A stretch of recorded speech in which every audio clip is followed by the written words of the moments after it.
සුබ සන්ධ්‍යාවක් යාළුවනේ. ඔයගොල්ලෝ දන්නවා මේ දවස්වල හොඳටම ලංකාවට වහිනවා. හැමතැනම වතුර පිරීලා අපේ එළවලු කොටු වල පවා වතුර පිරීලා තින්නේ මේ. එතකොට අපි මේවට සාත්තු කරන්න යාමේදී එළවලු පැලවලට මේ වගේ පොල් එලි තියලා තියෙනවා නේ.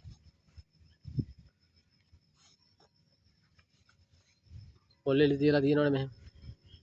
පොල් එලි මෙහෙම අයින් කරනකොට හරිම බලාගෙන පරිස්සමට අයින් කරන්න ඕනේ. මේ වගේ සමහරක් වෙලාවල් වලට මේ සත්තු ඉන්න පුළුවන්. හරිද? එතකොට පරිස්සම් වෙන්න ඕනේ මේ කාලේ අපි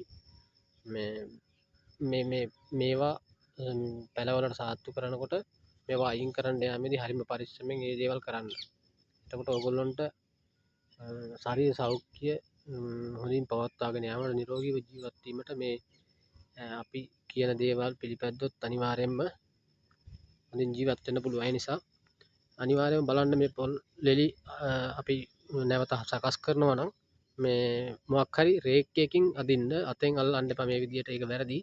මේ අතින් අල්ලලා අයින් කරොත් මේ වගේ ඉන්න පුළුවන් ගෝනුස්සෝ, පත්තෑයෝ, එතකොට සර්පයෝ, නොයෙක් විෂ සත්තු. ඉතින් නිසා හරිම පරිස්සම්ව ජීවත් වෙන්න.